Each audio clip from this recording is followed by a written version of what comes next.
Hello everybody! Today I'm back with another reread review, which I'm so excited because today we're doing the second book in the selection series, The ELITE by Kiera Cass. If you want to know more about the selection series or anything like that, I have a book talk or a reread review on the first book, The Selection, and I will put in the iCard, or it's pretty new on my channel, so you can find it really easily, and that way you can get the synopsis of all this. But if you have not read The ELITE and you want to not be spoiled or anything like that, I would suggest leaving now, just because I'm going to spoil all of this, and this one's really good, and I love it a lot. So bye for now, and come back and we can discuss it in the comments below, or on Twitter or on Instagram. All my handles are down below, so feel free to reach out to me on there. And yeah, I'm excited to talk about this right now. So bye if you haven't read it. America.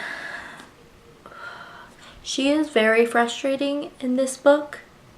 I'm not gonna lie. She's the most frustrating in this one. The most indecisive. Oh, I want Aspen. Oh, I want Maxon. Oh, I want Aspen. Now I want Maxon.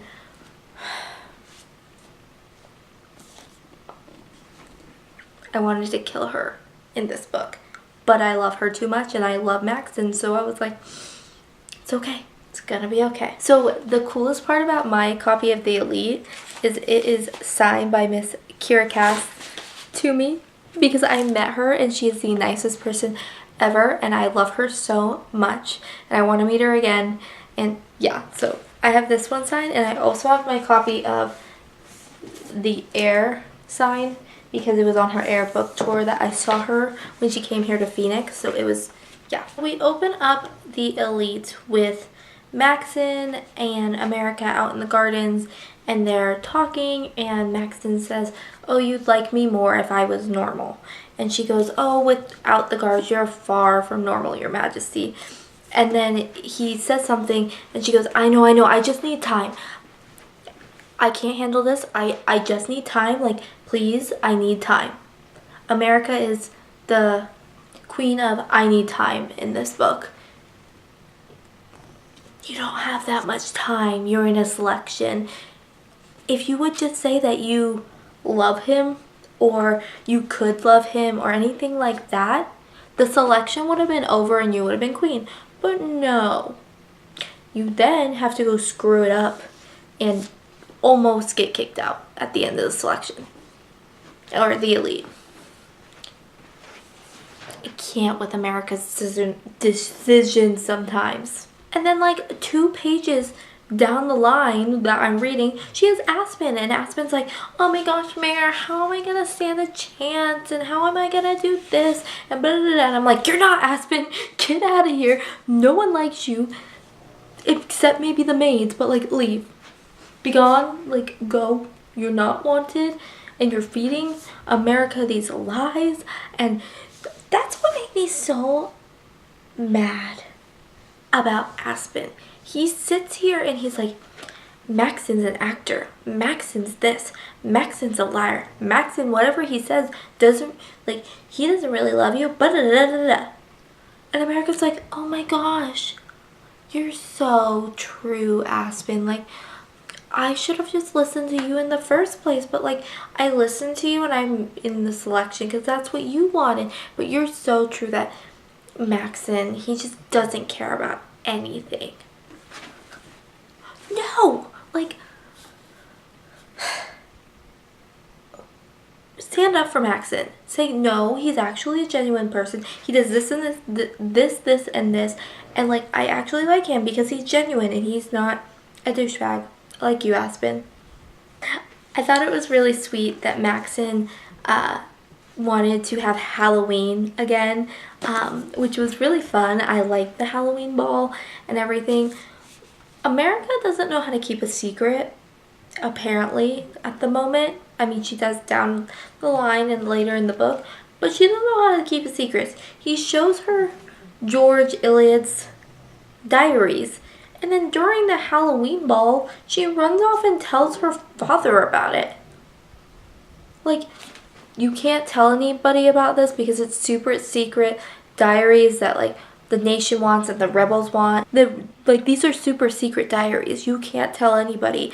And if you did, you're gonna get me in trouble and all this. Hey, Dad. I know these super secret diaries. They're really cool. You want to see them? America! And then we get to the Halloween ball, which I thought was really cool, and I really like that Mare was a butterfly. I thought that was really cute because butterflies are really special to me. I love butterflies. Anything butterfly, like, I'm like, gimme, gimme, gimme, gimme. So that's what I would have dressed up as too. And Marley was an angel, and like, Celeste was a peacock. Cool, Celeste. You look great. But we get to the Halloween ball, and she's standing there in the corner brooding because she's jealous over Aspen and Celeste. Excuse me, but one, why are you jealous over there? Like, I understand, like, oh yeah, that's your ex-boyfriend, but you can't tell anybody that that's your ex-boyfriend because you're in the selection. Two, Celeste will literally, like, make out with anything that has a pulse, like, and is a male, like, but she's here for Maxon. So do you really think that she's risking her chance with Maxon for Aspen like you are? No. But then in the same, like, 2 seconds, like, later, she's at the ball and she's dancing with Maxon, and he's like, I want to give you everything you want, like, I want to show you the princess suite, like, I love you, like, we could end this now, like, I want you to give everything that you've ever dreamed of. In her inner dialogue, though, she's like, but what about Aspen? Who cares about Aspen? He obviously didn't care for you. I'm pretty sure he was with someone when you left. I don't care what he's saying. And Maxon's over here ready to give you the world. And you're like, but what about my ex-boyfriend? Like, America, pull yourself together. And then the Halloween ball is over. And we have the Marley and Carter caning scene. Oh my gosh. It broke my heart. Again. Over and over and over again. I forgot how emotional I was when I first read that scene, because you can feel America's emotion. And when America runs up and she has to be taken away and Maxon comes in her room and is like, I didn't have a choice, like, I could have killed them, like, I didn't have a choice. And it was so sad because you know Maxon wouldn't have done that if he didn't, like, if his dad wasn't like, you have to punish them, and if it wasn't circulating around the news before he could catch it. But I love Marley and Carter. I think their relationship's really cute. I wish we had a little bit more insight in their relationship. But I just, the way Carter is with Marley, and then the reunion scene where she comes back and Maxon brings her and is like, I need to show you something, and Marley comes out of the tunnel in the princess suite, and I'm just like, my heart. Like, they're best friends, and she's like, I hope I can attend the wedding, and America's like, I don't know if that's gonna happen now, and she's just like, I know it will, and I'm gonna attend the wedding no matter if it's to a 6 or to Maxon. I'm gonna attend the wedding. And I thought that was so sweet best friend moment. Oh, and then after the caning, they're in the women's room, and Celeste is like, she got what she deserves, she's a whore. And America fights her. That doesn't, like, just, like, slap her, like, is rolling around on the floor in the women's room to the point where the queen has to come over and rip them apart. Classy, America. Like, I understand yelling at her, like slapping her once, but rolling around like toddlers on the floor, beating on each other, probably not the best move. And then she's sitting in the hospital wing with Celeste on one side and her on one side, and Maxon comes in and, like, doesn't really reprimand Celeste and, like, comforts her and like all this, and then he comes over to America. It's like, what the hell are you doing? Like, that just shows me that Maxon and America were meant to be, because I feel like if you're so formal with everyone and then he's like, what are you doing? Like, you can't do that, for one, and two, like, I could kick you out for this, but because of the whole situation, we're not gonna kick you out. Like, I love them, but America, that was a stupid decision. You should not have just been like, yep, gonna beat the shit out of Celeste today. YOLO. Like, no, like, think before you act. She does not think before she acts, and that's the most frustrating part, where she thinks it, like, she thinks it through and is like, oh yeah, that's good, but nah, I'm not gonna do that. I want to go do this irrational thing over here, and that plan that I had before, it's too safe. We're gonna do the irrational, spot on moment of this plan. On another frustrating thing that America did in this is she just watched her best friend be caned by being with a palace guard, by being in a relationship with a palace guard. And then she's getting notes and little dates, having little dates with Aspen, still risking this, because, you know, that's smart. If that was me and I was America and I just saw this happen, I'd be like, you know what, Aspen, probably not a good idea to continue this. If I get sent home from this election, then we can, like, write each other or get married or anything like that. But right now, I really don't feel like getting caned or killed, you know? So, like, let's not do this. But no, America's like, yeah, oh my gosh, we're gonna meet and it's gonna be so, like, romantic, and it's just like the tree house because we're in the dark and with the food, and oh, I didn't have to go downstairs for dinner. I just had to go across the hall to the old room, and it was just like the tree house. I just love Aspen. He's just so great. Ugh. Can you tell I hate Aspen and America's stupid decisions? Like, I love this book. Don't get me wrong. It's not that I hate it. It's I hate her decision making and how crazy she can be sometimes. Oh, and then when they're in the, like, secret date, having in the room where it's dark and it's so romantic, Meredith, we're on Grey's Anatomy apparently. It's because he calls her Mare. America asks Aspen if he thinks that she could do the queen of the job. Job of the queen. If she could be queen.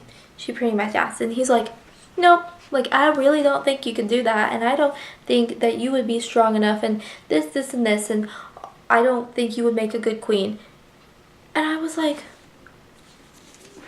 because America takes that to heart and is like, crap, I don't think I can be queen, because the rest of the book, she's like, I can't, I won't be a good princess, like, I'm not gonna be a good queen, like, it keeps telling Maxon this, and it's because Aspen implanted it in her head because he wants to be with her, and he doesn't want Maxon to win this mini selection that he had to point out. By the way, I just feel like we're in a selection of ourselves, and it's me and Maxon fighting for your hand, and I'm just like, shut up. And then we're in the garden having a nice, I think they were having tea. I don't really know what they were doing in the garden, but the rebels attack. And America stands there like an idiot and doesn't think, and isn't like, oh, I should go in the safe room, because she's too busy worried about Maxon handing Chris to Aspen to take her into the safe room, and she's too busy worrying about that she's just so paralyzed with fear. Yeah, it's scary, but, like, if you were smart, you'd go into the safe room, that she runs into the forest.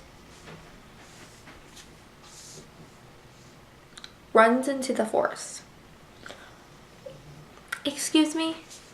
Did you think that was a good idea? Did you think, hey, maybe this isn't a good idea because the rebels could come and kill me? Like, and then she makes eye contact with a rebel who we later find out is someone very important, but that's not until the one. And the rebel's like, you know what I really think it is? It's like, you know when Katniss is like, thank you for my consideration. Like, that's how I imagined it, but I'm pretty sure it was probably like a little curtsy, like, future queen, like, asshole, this rebel is like, trying to be rude. But I was just like, that could have ended so much worse. And I was so nervous. Even though I knew what was going to happen, I was just as nervous as the first time as I read it. When she ran out into that forest, I was like, oh, shit. Like, she's going to get shot. She's going to get killed.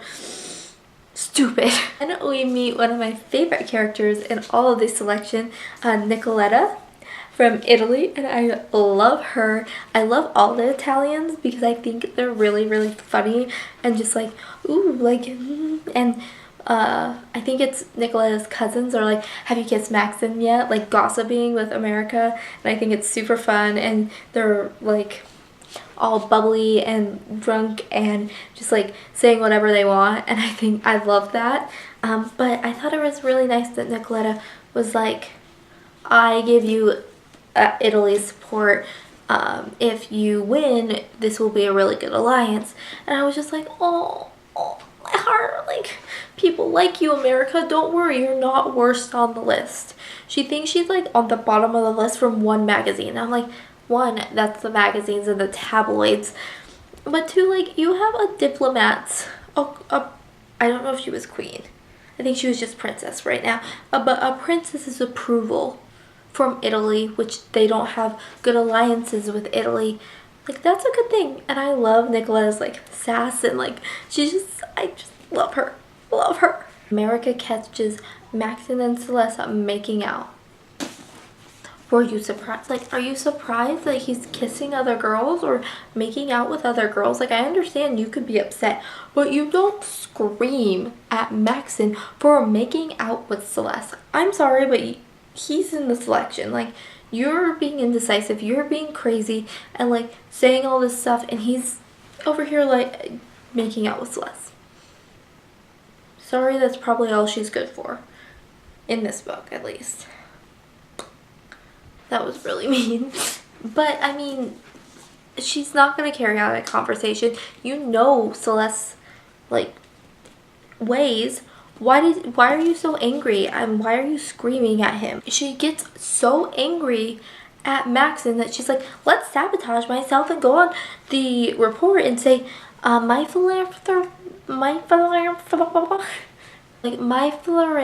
I can't say this. I can say it in my head. Philanthropy.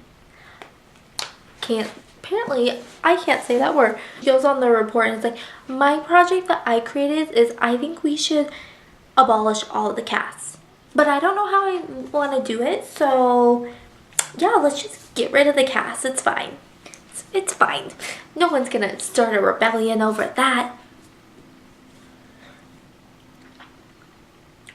Are you kidding me, America? You can't do that kind of stuff until you're princess, until you're queen. That's when you get to make the really big decisions. Do you get it? Do you understand, America? But you were so mad at Maxim that you sabotaged yourself to get sent home.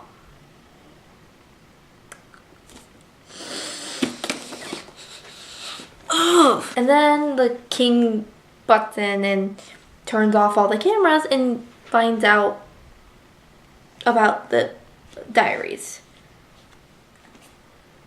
which he was angry about. And you're real lucky that Maxim loves you enough to take the beating that he got from that, because, you know, the king wanted to take you. I don't think America realized that, because he says, come to my office later tonight, and Maxim tells him no, and is like, stands up for himself, and he's like, well, I could take her instead. And I cannot imagine what would have happened. I don't think just what happened to Maxim would have happened to America, and you're real lucky that Maxon was not mad enough at you to not let that happen, like to allow him to take the beating. And then she is going to meet Aspen later on in the book after the thing, all the report, and Maxon comes out of the infirmary with this box and he's like, where are you going? And she was just like, oh, I'm doing this. I don't remember what she said, but she's like, I'm gonna go do this and before you send me home. And then the rebel alarm goes off, and this is the Southern rebels, and a guard grabs them, and Max is like, we're not gonna make it, like, we're not gonna make it, all this stuff. And so they send them to a random, like, safe room. So it's just him and America in the safe room, and they have this really big heart-to-heart about, because Maxon has to clean his wounds, and he is like, this does not go anywhere, like, this will go to yours and my grave. And for him to tell her that after what she just pulled, I think really shows what type of person Maxon is, for one, because if he wanted to, he would have just sat there in pain and not allowed her to help or anything like that, or made up some lie about the king or something, or not, that it wasn't the king or something like that. And so I think that was a really nice moment in the book. It was heartbreaking, and I don't think that the queen is totally out of the dark, but I think if she knows, if she said something, I think the abuse she takes would be worse, so she kind of keeps her mouth shut, and Maxon doesn't want to open his mouth and tell her anything because he doesn't want her to take the brunt of it, which, again, I love Maxon. Gotta love a good mama's boy. And then the rebel attack is done, and America goes back to her room, and she gets in this gorgeous purple dress, which we learned earlier in the book. Purple was the sign of bad luck. Yeah, bad luck. And so she's making this, like, massive statement. She's in this gorgeous, like, huge ball gown, like, sweetheart neckline, gorgeous dress. She walks out, and Maxon meets her and is like, you're not actually gonna go home. JK, I convinced my father that you're not gonna go home because you saved my life. And he agreed to it, but he's not happy about it, so watch your back with him. And he's like, also, you lost my trust, which, I mean, were we expecting anything less than her not to have Maxon's trust? No. So that's kind of where they end off. She starts heading back to her room and everything, and then she's sought by the king. I was scared from what we had just learned from the king. I mean, I don't think he would have done anything, like, out in the open. But then again, he's the king. What is anyone else going to do about it? Like, nothing. And he says, he's comparing her to the queen, and it's like, you're nothing, like, you're trash. You're not the queen. I think she was a 5 or 4.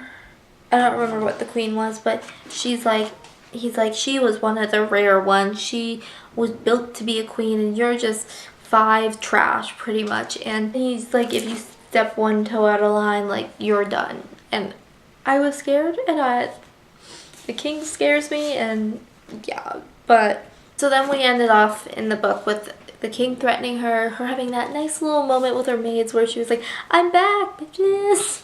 Not really, but she was like, I'm back.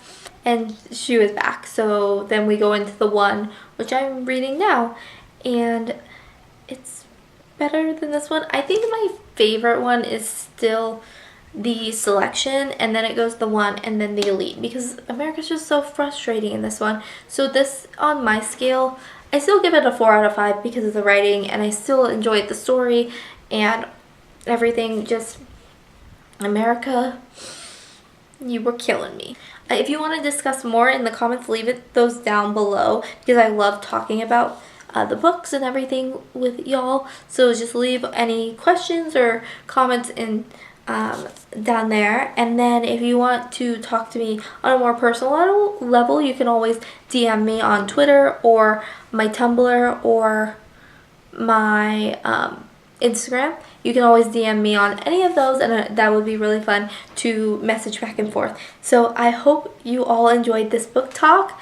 If you did, give it a thumbs up and hit that subscribe button so you know when I get the one book talk up, and you can see all my other fun book tags and makeup and just random Wonderland stuff, you know. I hope you have a wonderful day, loves. Until next time, bye.